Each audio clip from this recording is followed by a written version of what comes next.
No, my hooky, my. Welcome back. Lovely to have you with us. The next story is about a Tasman shed, a Kiwi comedian, and millions of Americans. Yes, here's Lucas de Jong to explain. Not much to see from here. No. It's a venue, but Jeff will admit, it's a shed. I can envision some bewildered looks when they get to this point, though, where people just sort of like, what's going on? Yeah, what are we doing here? Yeah, so I guess we kind of, I mean, it is our house. You know, it's not a... It's just there, Jeff. It's... But inside... Come on in. You said it was a shed! Oh, mate! Room 25 is a pretty sweet shed. The fires, the custom stage, and the newly purchased chairs. Yeah, well, it used to be bring your own seats, you know, and... BYO seats. I mean, you know you've got an operation when it's BYO seats. Yes. It's a place that's grown from a passion. Jeff and his wife, Cherie, just love to entertain. I guess it's sort of always been about really enjoying sort of those sort of intimate performances, you know, and so we started doing a few and we found that, you know, if you build it, they will come. Who have you had here? Wow, I mean, the list goes on. I mean, Jason Kerrison, he's played here, I think, 6 times now. Greg Johnson, 3 or 4, with Ben King, Anika Moa. Tonight, though, it's all about comedian Nick Rado. Oh, dude. Yeah, it's Mate, this is awesome. Nick first heard about it from a mate. In his words, it sounds dodgy. But after a beer with Jeff, he was hooked. I've obviously travelled all over the world, and this is one of my favourite places to do comedy. Got the mother-in-law photos, which is great. As the sun sets, the punters start rolling in. It's a closed group, each one being pre-approved to get an invite. Coming to like the backyard of someone's house is kind of how I came up in New Zealand comedy as well. So this is the vibe and this is the feeling that I want. But there's cameras and professional mics. You get the feeling this isn't a standard comedy show. I don't think there's been any comedy specials live from a cow shed. And he goes, what do you want? I said, a spade. I just want to have a serial killer vibe. People think that they've come to this random garage in the middle of nowhere, in the dark, and they think this might be their last evening alive. Because this isn't for the 60 people here, as much as it's for hundreds of millions of Americans. We're recording it in Little Old Nelson, but it's going to be broadcast across America. Like we have our radio stations here where they pump out music, well, there's stations over there on SiriusXM that do comedy, 3 or 4 minute tracks, and they play them out like songs. SiriusXM went and gave me my own channel, people. Sirius came out and they gave everybody 5 or 6 different comedy channels for different flavors, because, you know, everybody likes a different brand of comedy. Larry the Cable Guy is one of their stars. My show, by the way, is PG-13. Pretty good for 13 minutes.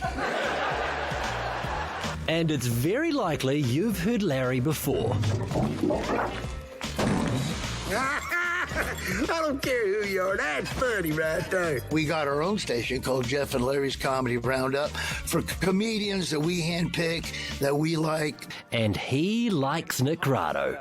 Nick's a funny guy. That's a fact. He's a perfect addition to the Get Her Done records that I got. I mean, he's gonna be big time. Then they said, okay, I found out what the problem is with the dog. And I was like, what's that? And they said, the problem is there's no alpha male in this house. I was so furious, I got up off the floor, off my cushion,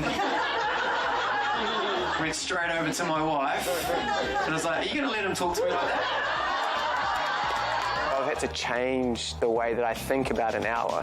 I have to think of 3, 4, 5 minute chunks. You'll notice as well when I record that I will do things for the American audience. So I will say aluminum. I will be doing gallons. It's a comedy world he never knew about, but it's led to some viral success. You want to write a hit Christmas song, right? Because every Christmas it gets rolled out. So I managed to write a hit Father's Day joke. Man, this is a niche story. Okay. My dad left when I was very young, and I hated him my whole entire life because of that. But now I've got my own kids.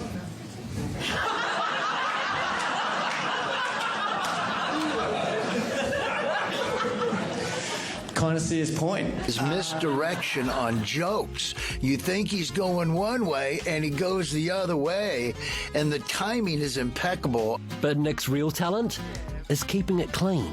There's no sexual references, there's no swearing, there's no politics, there's no religion. It's all... And it's still funny. I know, right? Whoa. I know. Yeah, it's really... It takes me ages. We play games in our relationship. One of the games we play is in the bedroom. We play a game in the bedroom. The bedroom game that we play is a game called Is This Washing?